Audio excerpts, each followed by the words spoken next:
KDXI St. George, Radio St. George at 100.3 FM. And we welcome you to The Extraordinary Talk Show, a show to help you understand yourself and the world from a new perspective, and in the process, help you find your own personal extraordinary. And now your host for The Extraordinary Talk Show, Della Hill. Hello, everybody, and welcome to another exciting week at The Extraordinary Talk Show with your host, Della Hill. Everybody, I'm so glad to have you back with me one more week, listening to something else that I have to say, because you either think it's worth listening to or it's worth arguing about. So either way, thank you. I'm glad you're here. I drove up today from my new home in Las Vegas to be here in St. George to record these shows live for you. So even if you're not listening to me record them live, I am recording them live. Today, as always, I got some cool stuff for you, stuff I've been putting a lot of thought into. Let me start with my same stuff as always, guys. I don't expect you to believe a word I say. In fact, I kind of hope you don't, at least until you've put a lot of your own thought into it. Because I don't want you to believe anything I say just because I say it, and I don't want you to do anything that I do just because I do it. But if something that I say strikes a chord of curiosity within you, I hope that you follow that. Today is Wednesday, June 29th, 2022. It's the world we live in, kind of crazy. There's always something going on. I try not to watch the news, but once in a while, something that's a big enough deal pours over even into my world and requires or elicits some type of reaction. I have had a lot of thoughts, specifically over the last while, related to human rights. And they took me in some different directions than you might have expected. I am going to go this way with this. We have a problem in the world, and I call this the union mistake. Anytime somebody starts doing something with good intentions, they often think that it validates and excuses the poor behaviors that come later.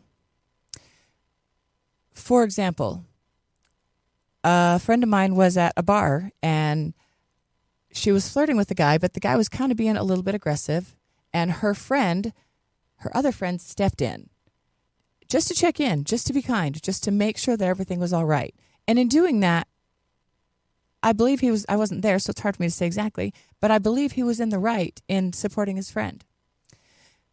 What happened after that, though, was things got a little bit heated, and that guy, well, more than one person that was involved had less than kind behaviors to the others. And none of that was acceptable. But one thing that I watched happen through the whole scenario was the guy who had stepped in to begin with, the one who was helping, he seemed to think that it was okay for him to be a jerk as long as he was helping his friend. And I think that that's where he made a mistake. Because I think that altruism does not defy accountability. It does not absolve you of accountability. We've talked some before about how emotions defy logic, that when you are emotional, it's very difficult to process something logically. It's very difficult to process something emotionally and logically at the same time. It's why we struggle so much. It's not easy to do. And when we are emotional, the more emotional we are, the harder it is to be logical. Emotions defy logic. And one thing that I've found in my observation of the world is that very often altruism defies accountability. And I'm not saying it should. I'm not agreeing with it. But it's something that I have observed happening in behaviors. Altruism often seems to defy accountability or deny accountability. Wherein, if a person steps into a situation with good intentions, they seem to believe that they can be a jerk, that they can have poor behaviors, that they can possibly even harm others, and yet it's okay. And sometimes we might call this for the greater good. But it happens all the time around us, and we kind of don't really notice. And the point that I want to make is we need to notice, because these places, organizations, and situations are around us all the time. And very often we're engaged, we're involved, or we ourselves are guilty of this without even realizing it. So consider, I call it the union mistake, because this is absolutely something that can happen to unions. Unions almost always are begun under the best of intentions to improve situations for workers. Who wouldn't want that? That is something that we absolutely do want. However, something within the organization, for some reason, when the power changes within the organization, it's easy enough for just the power structure to change, for a new leader to come in, or maybe a cycle of 2 or 3 new leaders, before the initial wonderful intentions that this organization was started with are now dust in the ground, and possibly even the opposite of what the organization is pushing for now. This happens with unions. It happens with governments. It happens with armies. It happens with churches and religions. It happens with nonprofit organizations. It happens with me, and it happens with you. Another example, insurance companies. There are so many organizations, for example, that are begun under holy, wonderful intentions. But and some types of governments, like perhaps socialism, might even qualify under some of the same qualifications, whereas it is begun with the first and best intentions. However, because there's not enough structure in place to maintain that intention, the behaviors within the organization change to where they're no longer altruistic, they're no longer protecting, and yet because they started this organization under the umbrella of altruism, they feel like they can get away with it. And I think they feel like they can get away with it because largely they do. If you're a union guy, I believe your union does and has done good things for you, but I'm also concerned that it might not be. If I believe that is true for many, many, if not all, organizations and situations around us. At the very least, I'm not saying that every single organization is going to become corrupt and fall, but if it's not protected against that, it's much more likely and is at very least at risk of it. And here's what we have to watch for. We have to be aware of that. If we are a part of any organization that the original intention of that organization becomes deleted and in fact becomes the opposite of, if you're part of that organization, it is your responsibility to get out of that organization. Regardless of the altruistic intent under which any organization was created, when the organization can be easily corrupted by something as small as a change of leadership, that organization is at risk of losing its original intrinsic integrity and may even come to represent the opposite of the original intent for which it was created. As this potential exists so widely, it is the moral responsibility of every ethical man and woman to reevaluate their associations and, if necessary, abandon such organizations and denounce them as corrupt. So that means that if your organization started out great, but it's not now, once you see that, you have a responsibility to stand up and speak it out. Because if you are in an organization that started with the intention of helping people and that has turned around and is now causing harm, if you're part of that organization, you have a moral responsibility to look around you, see what's going on, and if not only leave that organization, that's one option. You don't have to leave it. Maybe you want to stay within it to keep fighting for good. But remember, just because it started good doesn't mean it always is good. And it's your responsibility to evaluate everything that you are a part of to see if it is still worthy of you. If you see yourself as a person with integrity, it is your job to be a part of organizations that also have integrity. Please, how do you know? Check against the union mistake. What was this organization started for? Is this organization being followed still today for the reason it was started for? Are people being helped? And if the answer to those things is no, then that organization needs some reevaluation. I think that all of us have seen this at some point in time and have been hurt by it when something that we started with came back and kind of bit us in the butt and hurt us. Now, I also believe that equality is not purchased through revenge or condemnation. I believe that liberation is purchased through truth. When these organizations and people, let's say a politician goes into politics because he has the best intentions for the people around him, for his constituents, for his home where he came from. And then when he gets to D.C. and finds out that the political game doesn't work the way they taught him in 8th grade history, and that he's actually going to have to sacrifice some of his integrity in order to accomplish the things that he wants, he slowly may find himself slipping out of what he once stood firm in under the guise of maintaining it. This is something we are all at risk for. This is dangerous, and it can lead to harm. And it is the responsibility of every single one of us to be aware of the situations and organizations that we involve ourselves in, what we commit ourselves to, what we sign our names with, and how far we're willing to tolerate the original intention being twisted before we step up and speak out. So, guys, I have one of these. It's not entirely a new one because you've heard me speak about this before. You've heard me speak about my faith, my previous faith before,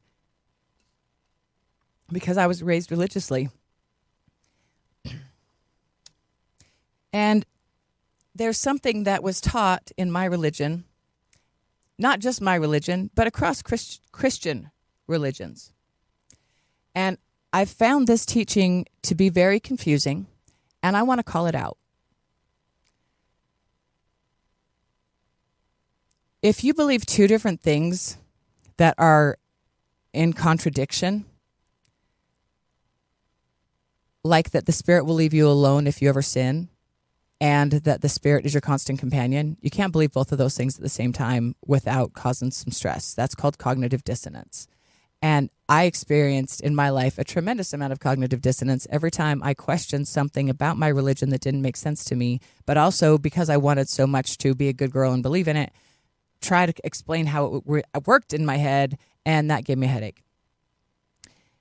There's a thing that gave me a headache for a long time because I believe in Christianity, and not only in the religion in which I was raised, let's be clear, but in American Christianity, there's two different things that two different ways a certain thing is taught. When you go back to the Bible and go back to Adam and Eve, and I'll tell you the truth, I don't even know if that story actually is real. There was a time I did believe it. I don't necessarily know anymore, but whether it's an allegory or whether it's fact, let's talk about it.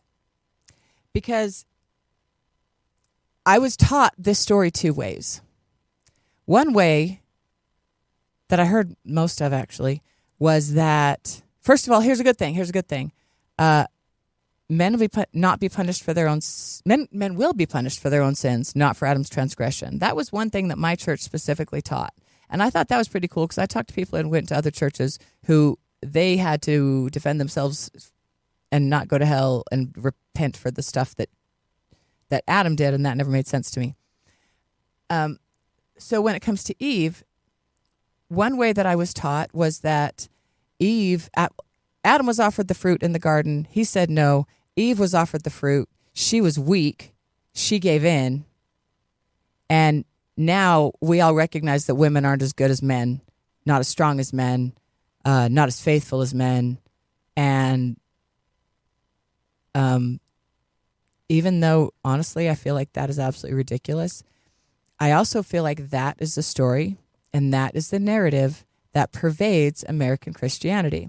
Now, there's another part of that story, or another version of that story. The other version of that story is that after Adam refused the fruit and the serpent offered it to Eve, she realized that God had given her two different commandments and that she could not obey both commandments at the same time. First of all, that makes me ask, what's up, God? A just God does not give you two commandments that you can't do both of them at the same time. I got a problem with that. But aside from that, she realized she couldn't do it, and she was smart enough, wise enough to realize that if the human race was going to be born, she had to eat the fruit, which meant they were going to get kicked out of the garden. And in making this decision, it was one of the hardest decisions and one of the smartest decisions that anyone on earth ever made. And in some scenarios, I have been taught that we need to give Eve more credit for this. And in fact, that's what I believe. I believe that that is far more true than the first version, assuming that the story is true. I cannot believe in the first version of that Eve was just weak. Especially having been taught that we don't blame men now for the fall of Adam. So it seemed really weird to me that we were blaming women now for the fall of Eve. And yeah, that might seem like really weird. Of course we're not doing that. Della, what are you talking about? We don't do that. Really? Are you sure? Maybe you just didn't get that part of it. Because I think if you were to survey Christian women in this country across all Christian religions, you'd be very likely to find that they feel that we as women are not seen as good as the men, are not viewed, are not respected, are not treated as good as the men. And this is, in fact, something that we're taught from the time that we're little, because we're always taught to give in. We're always taught to do what our elders say. We're always taught to let the men choose. In fact, we're always taught to not be sluts, but then nobody tells us how to say no when a scary situation arises and someone else wants to take advantage of our bodies. Guys, that really screwed me up. Let me tell you, being blamed and shamed for having someone look at my body, and yet within the very rooms where I was blamed and shamed for the body that God and I created, no one ever taught me how to tell someone else, don't touch me. In fact, what I was taught in those rooms was to give in to my elders and the men around me. I have a problem with that. Because instead of being taught that I am noble because I'm a daughter of Eve, and Eve made one of the hardest and smartest decisions anyone's ever made, the women in Christianity today are taught the opposite of that they're less than. That because Eve ate the fruit, she must not be as smart as Adam, and then none of us are either. And guys, I can't swear on the radio, or I would tell you how I really feel about that. But the reason I'm telling you now is because it's something that I used to kind of believe, partially believe, if not fully believe. And it was something that I used to stand behind. And I'm here to tell you, I know better now, and I'm teaching better now. Because I used to kind of just play along with the idea that maybe women weren't as good as men. I knew that wasn't real, but that was what my entire culture within my church, outside of my church, within my entire culture of my country, and other women in other religions felt the same way. So I kind of just went along with it until I started thinking for myself. And that piece of doctrine was one of the biggest pieces that really caught me and made me go, hang on a minute. That doesn't feel right to me. And in fact, one evidence that this is not taught correctly as it should be is that the Church of Jesus Christ of Latter-day Saints even changed their temple ceremony and changed their temple videos so that instead of causing Eve to look like she was taking the blame and then also making all the other women take the blame with her, they changed the videos so that Eve is now honored and credited for making the right choice. And I give credit to the Church of Jesus Christ of Latter-day Saints for recognizing that they were doing it wrong and teaching better. The problem that I have with them since then is that's where they stopped. No one explained to the members of the church, hey, we changed this temple ceremony, including the covenants that you have made with God, and we're not informing you. And it feels to me like the reason that they didn't do that is because if they do that, then they really have to tell us why they changed the video. Because if they tell us why they changed the video, then maybe they'll have to admit that women are as noble as men, every bit. And if they start teaching that, they might have to start treating women differently. Not just within the LDS Church, but within Christendom and within North America and within this country and within this world. Honestly, once they had realized that they were teaching it wrong and even started teaching it right, I can't imagine any reason why they're not teaching it all over everywhere to everybody. That piece of doctrine that Eve is noble and so are women today seems like one of the most amazing and powerful pieces of God's truth that we could be sharing on the earth now. Why aren't they? And I can't tell you why they would refuse to teach the truth. But I bet you can kind of guess for yourselves. And I'm not saying every single Christian has it out for women. I don't believe that. But I believe that there are some people who don't want women to be fully respected and don't want women to be fully honored. And maybe don't want to have to give up some of the power that they think they have if they think a woman might be seen equal to them and might come try to take it from them. I don't know if that's not why they're teaching the truth, but that seems like it could be one of the reasons. So what I did was I was very, very entrenched in an organization, and that organization had a lot of really, really good intentions and served a lot of people and was full of a lot of good people. But I came to realize that the intentions upon which this organization was founded no longer carried it. And this was really sad for me, guys, because I loved that organization and I loved the story that I had been taught to believe in. But I cannot stand idly by now that I see what the truth really is. Now that I see what the truth is and that men are afraid to teach it, it is my responsibility to stand up and point that out. And if I don't, then I am complicit. Because I believe that if you are aware that the gospel is being manipulated for the purpose of the subversion of women, and if you are not willing to stand up and call it out and teach better, then you yourself are complicit in the subjugation of women through spiritual abuse. And that might sound like some pretty powerful words, but I mean every one of them. I know my morality on this, and I'll back it up. I talk about the truth a lot. I hope I speak the truth a lot.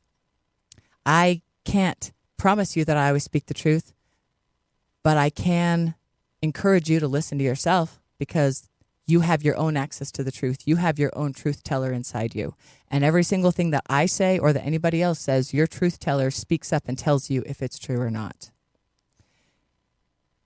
I've said a lot of things and I don't expect you to believe or agree with any of it until you take some time to consider. But hey, listen to this again and look again at how the people in our world refuse to honor the women, refuse to give them the nobility that Mother Eve deserves from the very beginning, and that every single one of her children, daughters, and sons deserve as well.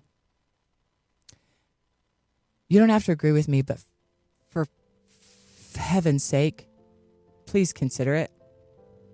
Women in our world have been subjugated and held down for at least the last 2,000 years. Thank God that we're not burning them at the stake anymore for carrying flowers around in their pockets. But we are still blaming them for what Eve didn't do.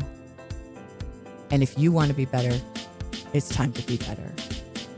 And that's Della with the Extraordinary Talk Show.